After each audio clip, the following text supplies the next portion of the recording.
ప్రతి నేరస్తుడు ఎక్కడో ఒక తప్పు చేస్తాడు అంటారు పోలీసులు. కానీ అందరి విషయంలో అది వర్తించదు. మోస్ట్ ఇంటెలిజెంట్ క్రిమినల్స్ కూడా ఉంటారు. అలాంటి నేరగాడే తరుణ్ జనరజ.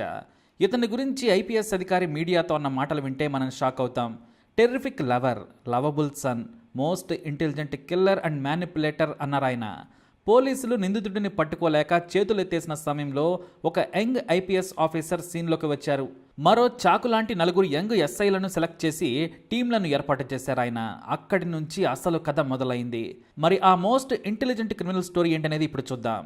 ఇందులోని ప్రతి పాత్ర చాలా కీలకంగా ఉంటుంది. పోలీస్ బ్రెయిన్ను చిత్రవద చేశాడు ఈ తరుణ్. అదే అతని స్పెషాలిటీ. ఇంకో ప్రత్యేకత ఏంటంటే వ్యాలంటైన్స్ డే రోజు గర్ల్ ఫ్రెండ్కు ఒక సర్ప్రైజ్ గిఫ్ట్ ఇచ్చాడు. ప్రపంచంలో ఏ ప్రేమికుడు కూడా, అంటే రోమియో నుంచి దేవదాస్ వరకు, ఇంకా మీలో ఎవరైనా ఉన్నా సరే ఎవ్వరూ ఇవ్వలేని గిఫ్ట్ అది. నాటి గుజరాత్ సీఎం నరేంద్ర మోడీ సైతం ఈ కేసుపై దృష్టి సారించారు. ఈ కేసు ఇంత పాపులర్ కావడానికి కారణం 15 ఏళ్ల తర్వాత పోలీసులు ఛేదించడమే. ఆ మైండ్ బ్లోయింగ్ స్టోరీ ఏంటనేది చూద్దాం. తరుణ్ జనరజ. ఇతని తండ్రి పేరు జనరజ, తల్లి అన్నమ్మ. తరుణ్కు తమ్ముడు అరుణ్ ఉన్నాడు. వీరి కుటుంబం కేరళలోని కొట్టాయంకు చెందినది. సెటిల్ అయింది మాత్రం మధ్యప్రదేశ్లో. కానీ తరుణ్, అతని తమ్ముడు అరుణ్ గుజరాత్లోని అహ్మదాబాద్లో చదువుకున్నారు.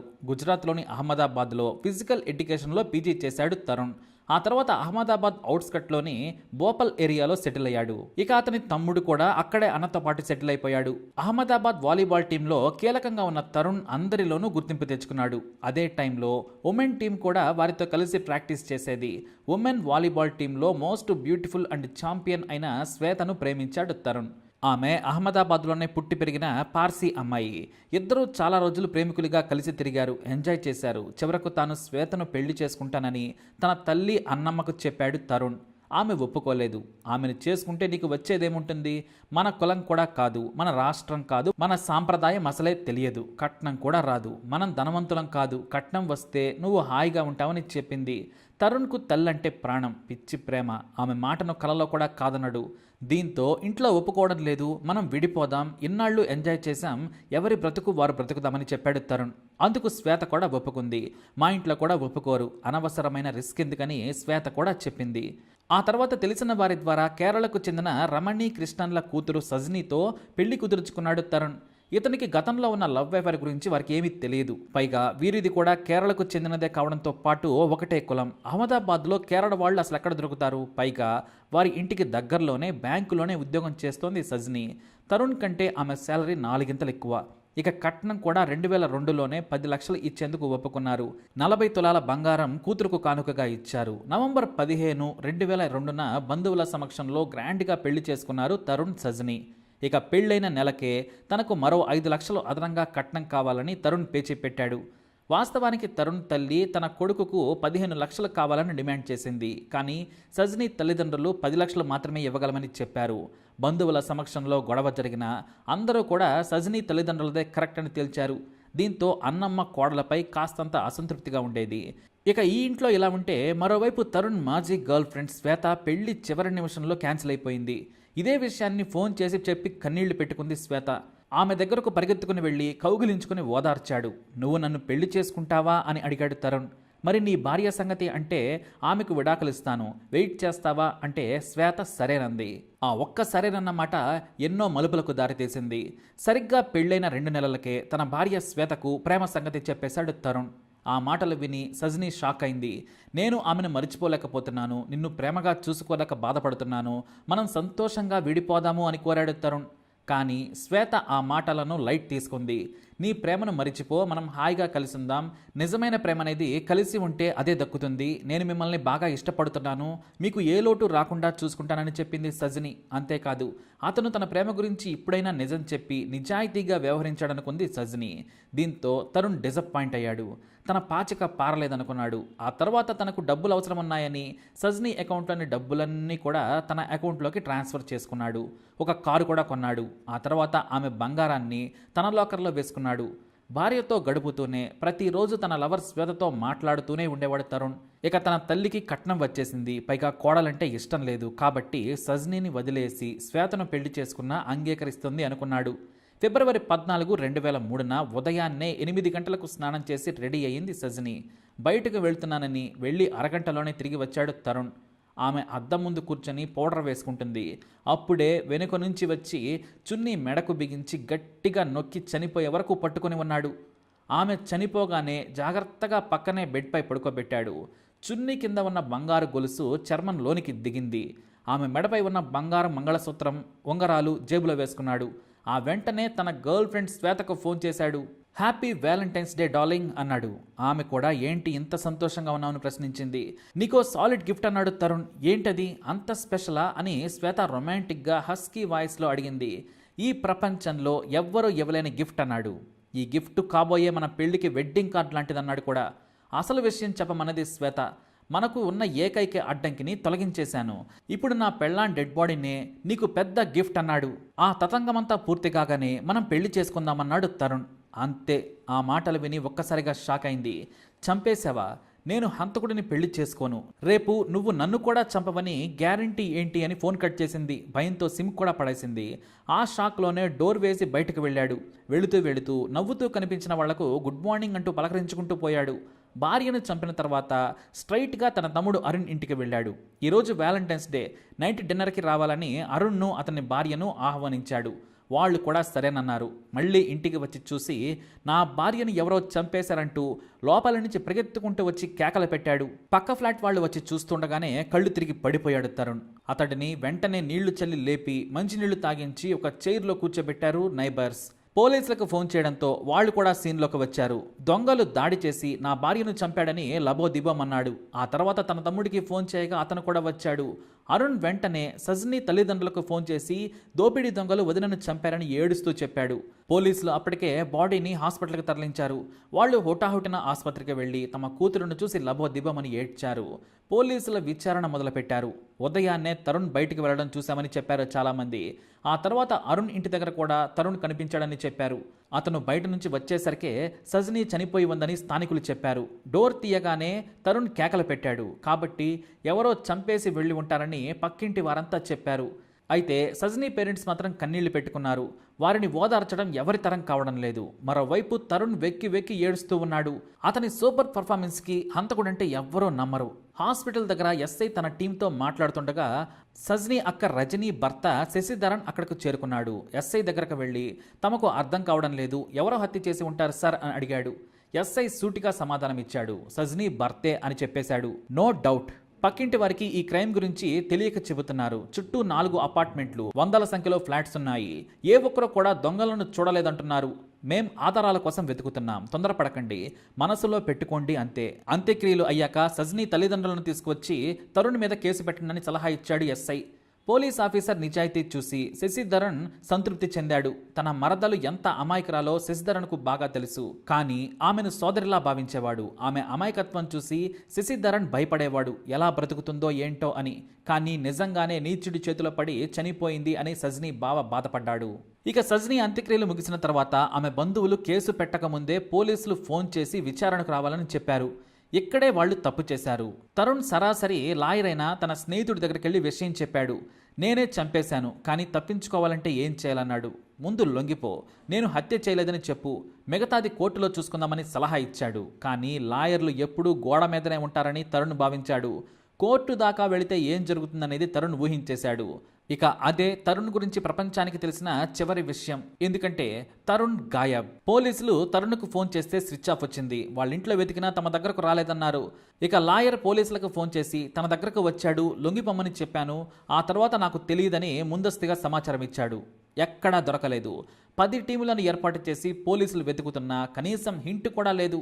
నరేంద్ర మోడీ బీజేపీలో లోకల్ లీడర్గా ఉన్నప్పటి నుంచి సజ్నీ తండ్రి కృష్ణన్కి పరిచయం. ఆ చనువుతో సీఎంగా ఉన్న మోడీని కలిసి నిందితుడు తరుణ్ను పట్టుకోవాలని, నా కూతురుకు న్యాయం చేయాలని కోరారు. వారి ముందే డీజీపీకి ఫోన్ చేసి తరుణ్ కేసు విషయం ఎంతవరకు వచ్చిందని కూడా అడిగారు మోడీ. తరుణ్ కోసం ప్రత్యేక టీంలను ఏర్పాటు చేశాం సార్, వారం రోజుల్లో నిందితుడిని జైల్లో వేస్తామన్నారు. కానీ 15 ఏళ్లైనా సరే తరుణ్ పోలీసులకు చెక్కలేదు. అన్సాల్వబుల్ అని ఫైల్పై రెడ్ పెన్తో రాసి కేసును క్లోజ్ చేశారు పోలీసులు. అలా 15 ఏళ్లు గడిచాయి. అంటే 15 ఏళ్ల వరకు పోలీసులు వెతుకుతూనే ఉన్నారు. అయినా సరే ఆచూకీ కూడా లేదు. సజ్నీ తల్లిదండ్రులు వృద్ధులైపోయారు. తమ కూతురి కోసం పోరాటం చేసే శక్తి లేక వదిలేశారు. కానీ రజనీ భర్త శశిధరన్ మాత్రం పోలీసుల చుట్టూ తిరుగుతూనే ఉన్నా ఫలితం లేకుండా పోయింది. అయితే తరుణ్ లవర్ శ్వేతను ప్రశ్నించారు పోలీసులు. కానీ అదే చివరి కాలని చెప్పేసింది. ఆమె ఇంటిని మార్చి ఫోన్ నెంబర్ను చేంజ్ చేసి తరుణ్కు దూరంగా బ్రతకటం మొదలుపెట్టింది. కాలం గడిచినా తరుణ్ మాత్రం దొరకలేదు. 12 ఏళ్లు గడిచిపోయాయి. అంటే ఈ 15 ఏళ్లకి 3 సంవత్సరాల ముందనమాట. కేరళకు చెందిన ఒక ఐపీఎస్ ఆఫీసర్, సూపర్ కాప్గా పిలువబడే దీపన్ 2017లో అహ్మదాబాద్ డిప్యూటీ పోలీస్ కమిషనర్గా కొత్తగా వచ్చారు. అతనిది 2007వ బ్యాచ్. డ్యూటీలో జాయిన్ కాగానే వచ్చి రాగానే పాత కేసుల ఫైళ్లను చదవటం మొదలుపెట్టారు ఆయన. గంటల తరబడి సమయం కేటాయించి ఒక్కో ఫైల్ను చదువుతున్నారు. సరిగ్గా 3వ ఫైల్ సజ్ని హత్య కేసు. దానిపై అన్సాల్వబుల్ అని రాసుంది. ఫైల్ మొత్తం చదివిన డిప్యూటీ కమిషనర్ డీటెయిల్స్ చూసి షాక్ అయ్యారు. అదీ కాక తమ రాష్ట్రానికి చెందిన వారే కావడం కూడా అతనిలో మరింత ఆసక్తి పెంచింది. తరుణ్ పుట్టిన ఊరి పక్కనే ఈ సూపర్ కాప్ దీపన్ గ్రామం. కానీ 12 ఏళ్లుగా మిస్టరీగా ఉందా అనుకుని ఆశ్చర్యపోయాడు. వెంటనే ఆ కేసును విచారించిన పోలీసులకు ఫోన్ చేశారు. కానీ వాళ్ళంతా ప్రమోషన్లో వచ్చి సిఐలుగా, డీసీపీలుగా ఉన్నారు. వారితో విచారణ అసలు కుదరదు. వెంటనే క్రైమ్ బ్రాంచ్లోని మెరికల్ లాంటి 4 ఎస్ఐలను, 4 కానిస్టేబుల్ను పిలిపించి ఇద్దరిద్దరి చొప్పున ఒక టీంను ఏర్పాటు చేశారు. అందులో sharp and intelligent SI Kiran Chaudhary కూడా ఉన్నాడు. అతనికి డ్యూటీ అంటే ప్రాణం. ఎక్కువ మంది లంచాల కోసం స్టేషన్లో ఉండాలనుకుంటారు. కానీ ఛాలెంజింగ్ కేసుల కోసం కిరణ్ ఎదురు చూస్తూ ఉంటాడు. నిద్రాహారాలు మానైనా సరే కేసుల మీద విపరీతమైన శోధన చేస్తాడు. ఆధారాలు దొరకని కేసుల కోసం తిండి మాత్రమే కాదు, తన కుటుంబాన్ని కూడా మరిచిపోతాడని పేరుంది. మొదటి సమావేశంలోనే తరుణ్ ఎందుకు దొరకలేదనుకుంటున్నారని ప్రశ్నించారు కమిషనర్. లీడ్ దొరకలేదు సార్, కనీసం చిన్న క్లూ కూడా నిందితుడు వదలలేదు. తరుణ్ కోసం వెతికి వదిలేశామని చెప్పారు. కానీ కమిషనర్ వారికి ఒక విషయం చెప్పాడు. తరుణ్ మన టార్గెట్. ఆ వేటలో మనం అతన్ని పట్టుకోలేకపోయాం. ఒకటి, అతను దేశం విడిచి వెళ్ళాలి, లేదా ఫేక్ ఐడెంటిటీతో బ్రతికి ఉండాలి. దేశం విడిచి వెళ్ళడానికి ఛాన్సే లేదు. అప్పటికి అతనికి పాస్పోర్ట్ లేదు. రెండవది ఫేక్ ఐడెంటిటీ. దీనిని ఛేదించాలి. మనం తరుణ్ని పట్టుకోలేమని తేలిపోయింది. అలాంటప్పుడు మనం చేయాల్సిన పని తరుణ్ తల్లిదండ్రులు, అలాగే తరుణ్ తమ్ముడిని నీడలా వెంటాడటం. ఖచ్చితంగా దొరుకుతాడు. బ్రతికి ఉన్నా చనిపోయినా చిక్కుతాడు. మనం చేయాల్సిన పని తరుణ్ను వదిలేసి బంధువులను నీడలా వెంటాడడమే అని చెప్పి టీంలను రంగంలోకి దించారాయన. అంతేకాదు, శశిధరన్ను ఆఫీసుకు పిలిచి కాఫీ ఆఫర్ చేసి కేసుకు సంబంధించిన మొత్తం డీటెయిల్స్ను తీసుకున్నారు. మళ్ళీ తన కష్టానికి ఫలితం దక్కే రోజు వచ్చిందని శశిధరన్ సంతోషపడ్డాడు. తన మరదలిని చంపిన తరుణ్ను ఎప్పటికైనా పట్టుకుంటారనే ఆశ కలిగిందని అక్కడి నుంచి ఐపీఎస్ దీపన్కి నమస్కారం పెట్టి వెళ్ళిపోయాడు. ఇక crime branch SI Kiran Chaudhary Tarun తల్లిదండ్రుల గురించి ఎంక్వైరీ చేయగా తండ్రి చనిపోయాడు. ఇక తల్లి అన్నమ్మ మందసౌర్లోని ఒక అపార్ట్మెంట్లో ఫ్లాట్ను అద్దెకు తీసుకుని ఒంటరిగా ఉంటుందని తెలుసుకున్నారు. ఆమె నుంచి వివరాలు సేకరించాలంటే ఆ అపార్ట్మెంట్లో అద్దెకుండాలి. అయితే ఒక్క ఫ్లాట్ కూడా ఖాళీ కాలేదు. దీంతో ఎస్ఐ కిరణ్ చౌదరి వాచ్మెన్కు 1000 రూపాయలు ఇచ్చి ఎప్పుడు ఖాళీ అయినా తనకు ఒక ఫ్లాట్ అద్దెకు ఇప్పించాలని కోరాడు. నా ఆఫీస్ పక్కనే ఉంది, నాకు దగ్గరలో దొరకడం లేదని చెప్పాడు. సరిగ్గా 3 నెలల తర్వాత వాచ్మెన్ సాయంతో అన్నమ్మ అంటే తరుణ్ తల్లి ఉంటున్న ఫ్లాట్ పైనే ఒక సింగిల్ బెడ్రూమ్ లాంటి ఫ్లాట్ అద్దెకు దొరికింది. అందులో కిరణ్తో పాటు మరో కానిస్టేబుల్ అద్దెకు దిగారు. రోజంతా తమ డ్యూటీ తాము చేసుకోవడం, అన్నమ్మ ఇంటి మీద కన్నేయడం, ఇదే పని. అలా 6 నెలలు గడిచిన తర్వాత అన్నమ్మ పరిచయమైంది. అయితే ఆమె పక్కింటి మహిళతో కిరణ్ చనువు పెంచుకున్నాడు. ఎందుకంటే అన్నమ్మకు ఆమె బాగా క్లోజ్ ఫ్రెండ్. దీంతో ఆ వృద్ధ మహిళకు సాయం చేయటం, ఆమె మనవరాలికి మంచి స్కూల్లో అడ్మిషన్ కావాలంటే కిరణ్ స్కూల్ యాజమాన్యంతో మాట్లాడి మరీ ఇప్పించాడు. ఫీజు కూడా తక్కువగా మాట్లాడాడు. దీంతో ఆమె కిరణ్ అంటే గుడ్డిగా నమ్మేసింది. ఇక తాను మార్కెటింగ్ చేస్తానని రోజుగా నీట్గా టై టక్కు చేసుకుని తిరిగేవాడు. కానిస్టేబుల్ మాత్రం సాధారణ బట్టలు వేసుకొని రోజుకు 10 సార్లు అటు ఇటు తిరిగేవాడు. ఒకరోజు కిరణ్ అన్నమ్మ పక్కింట్లో ఉండే వృద్ధ మహిళ ఇంట్లోకి షుగర్ కావాలని వెళ్ళాడు. అన్నమ్మ అక్కడే ఉంది. కిరణ్ను చూసి ఆమె వెళ్ళిపోయింది. ఎవరు ఆమె అంటే పక్క ఫ్లాట్లో ఉండే అన్నమ్మ అని చెప్పింది. మేమిద్దరం 15 ఏళ్ళుగా స్నేహితులం. పాపం ఆమెకు ఎవరూ తోడులేరు. 2 కొడుకులు వేరువేరుగా ఉంటారని చెప్పింది. అందుకు కిరణ్ వెంటనే మాట అందించుకున్నాడు. తల్లిని అలా ఎలా వదిలేస్తారు పాపం అని కిరణ్ మాటలు కలిపాడు. ఆ టైంలోనే ఆమె చెప్పింది, ఒక కొడుకు మధ్యప్రదేశ్లో ఉంటాడని, మరో కొడుకు కర్ణాటక, బెంగళూరులో ఉంటాడని మాత్రమే తెలుసని చెప్పింది. అంతకు మించి ఏమీ తెలియదని చెప్పింది ఆ మహిళ. ఇక వాచ్మెన్ ద్వారా అన్నమ్మ ఫోన్ నంబర్ను తీసుకున్న పోలీసులు ఆమెకు వచ్చి పోయే కాల్స్పై నిఘా పెట్టారు. ఆ తర్వాత ఒక టీం శ్వేత ఇంటి దగ్గర, మరో టీం తరుణ్ తమ్ముడు అరుణ్ దగ్గర నిఘాలో ఉన్నారు. అన్నమ్మ కాల్స్ను ట్రేస్ చేస్తున్న చిన్న క్లూ కూడా దొరకలేదు. తన చిన్న కొడుకుతోనే ఆమె మాట్లాడుతూ ఉంది. అరుణ్ కూడా ఫోన్ చేస్తున్నట్లు గుర్తించారు. కానీ బెంగళూరు నుంచి మాత్రం కాల్స్ రావడం లేదు. దాదాపుగా 6 నెలల తర్వాత బెంగళూరు నుంచి అన్నమ్మకు ఒక ఫోన్ కాల్ వచ్చింది. 4 నిమిషాలు మాట్లాడినట్లు గుర్తించారు పోలీసులు. సైబర్ క్రైమ్ డిపార్ట్మెంట్ సాయంతో పోలీసులు ఆ కాల్ బెంగళూరులోని ఆరికల్ ఆఫీస్ ల్యాండ్ లైన్ నుంచి వచ్చినట్లు గుర్తించారు. ఆరికల్ ఆఫీసుకు 4 టీం మెంబర్స్తో కిరణ్ చౌదరి బెంగళూరు వెళ్ళాడు. అక్కడ తమకు ఎంప్లాయీస్ లిస్ట్ కావాలని బెంగళూరు పోలీస్ కమిషనర్ నుంచి పర్మిషన్ లెటర్ తీసుకుని వెళ్ళింది ఆ టీం. అందులో ఎక్కడా కూడా తరుణ్ పేరు కనిపించలేదు.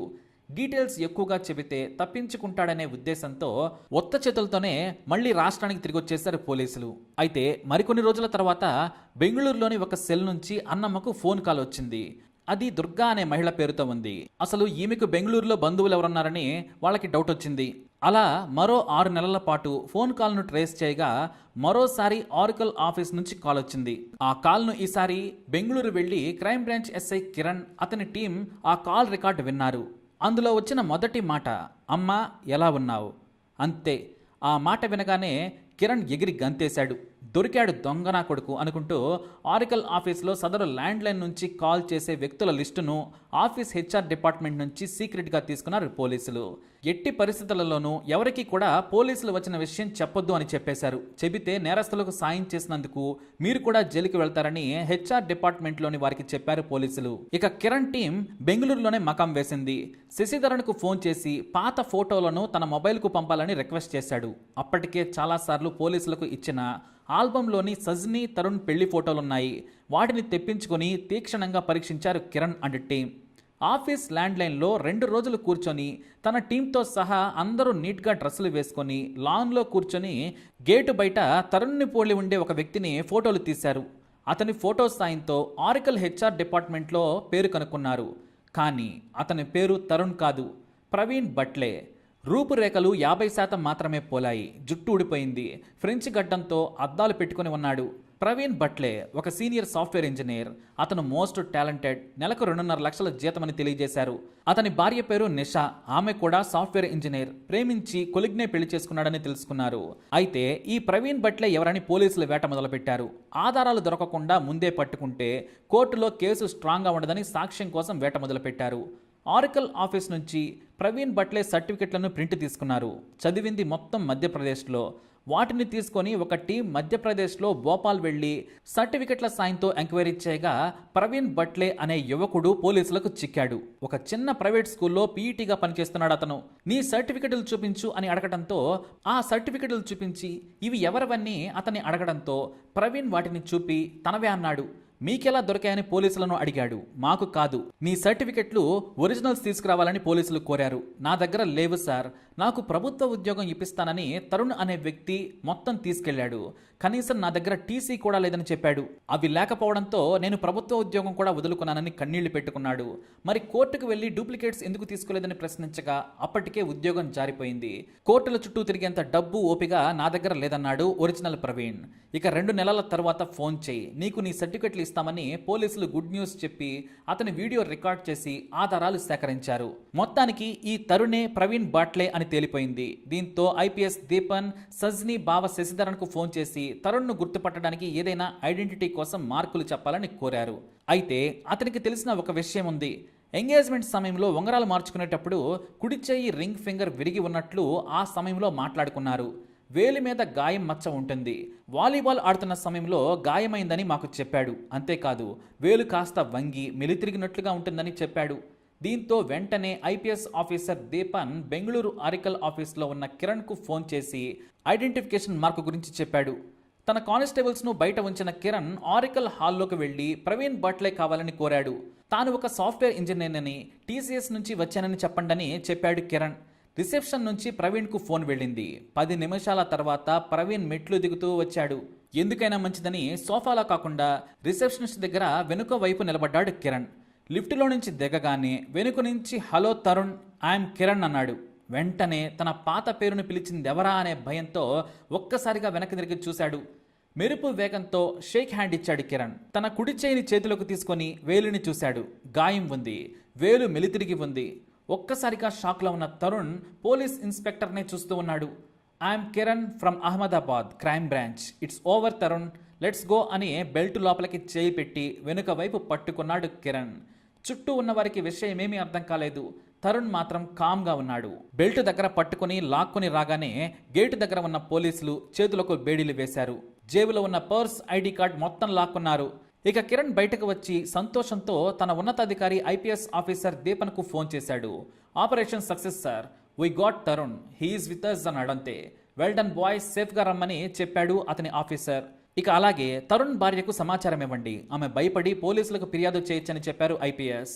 తరుణ్ను దగ్గరలోని పోలీస్ స్టేషన్కు తీసుకెళ్లి స్టేషన్లో వేసి కూర్చోబెట్టారు. ఒక కానిస్టేబుల్ స్థానిక పోలీసుల సాయంతో వెహికల్లో వెళ్లి నిషాకు విషయం చెప్పాడు. ఆమె షాక్ అయింది. తనకు అతనికి పెళ్ళయిందని తెలియదని బోరుమంది. తాను ఒక అనాథనని చెప్పాడు. అతని తల్లిదండ్రులు ప్రమాదంలో చనిపోయారని చెప్పి పెళ్లి చేసుకున్నాడని బోరుమంది. 10 ఏళ్ళు 7 ఏళ్ల కొడుకులను దగ్గరకు తీసుకుని కన్నీళ్లు పెట్టుకుంది నిషా. ఏదైనా అవసరమైతే కాల్ చేయమని అహ్మదాబాద్ క్రైమ్ బ్రాంచ్ నంబర్ ఇచ్చాడు కానిస్టేబుల్. అదే టైంలో తరుణ్ ఫోన్ చేయగా జీవితంలో నీ మొహం చూడనని ఫోన్ కట్ చేసింది నిషా. ఇక తెల్లవారేసరికి స్వయంగా దీపన్ తన టీంతో రైల్వే స్టేషన్కి తీసుకెళ్లి కిరణ్ అండ్ టీంకు గ్రాండ్ వెల్కమ్ చెప్పారు. తరుణ్ను వ్యాన్లో వేయించారు. మధ్యాహ్నం ప్రెస్ మీట్ పెట్టి తరుణ్ చరిత్ర మొత్తం చెప్పారు కమిషనర్. 15 ఏళ్లకు సజనీ హంతకుడు దొరికాడని చెప్పారు. ఆ ఆపరేషన్ స్టోరీ హాలీవుడ్ రేంజ్ని మించి ఉందని మీడియా గొప్పగా రాసింది. ఇక తన టీంలోని 4 ఇన్స్పెక్టర్లను, 4 కానిస్టేబుల్స్ను, వారి స్కిల్స్ను ఆకాశానికి ఎత్తేశారు ఐపీఎస్ దీపన్. మరీ ముఖ్యంగా కిరణ్ చౌదరి ఎఫర్ట్ను పొగిడేశారు. జాబ్ను ఇంతలా ప్రేమించే వ్యక్తిని నేను మొదటిసారి చూశాను. కిరణ్ను చూసి నేను గర్వపడుతున్నానని పొగిడేశారు. ఆశ్చర్యకరమైన విషయం ఏంటంటే మోడీ ఎప్పుడో సీఎంగా ఉన్నప్పుడు జరిగిన నేరంలోని నిందితుడు ఆయన ప్రధాని అయ్యాక దొరికాడు. అది కూడా అహ్మదాబాద్లో జరిగిన క్రైమ్కు. అంతేకాదు కేరళకు చెందిన వారి కేసును కేరళ ఐపీఎస్ ఆఫీసరే ఛేదించడం, అది వేరే రాష్ట్రంలో కావడం ఇక్కడ కొసమెరుపు. మరి నేను ఇక దొరకను అనుకున్న ఇంటెలిజెంట్ దొంగ దొరికాడు. అలాగే ఒక ఇంటెలిజెంట్ ఆఫీసర్ ఆ దొంగని పట్టుకున్నాడు. మరి ఈ ఇంటెలిజెన్స్ క్రైమ్ స్టోరీపై మీ అభిప్రాయాన్ని తప్పకుండా కమెంట్ ద్వారా తెలియజేయండి. అలాగే ఈ వీడియోని లైక్ చేయండి, షేర్ చేయండి, మా ఛానల్ని సబ్స్క్రైబ్ చేసుకోండి.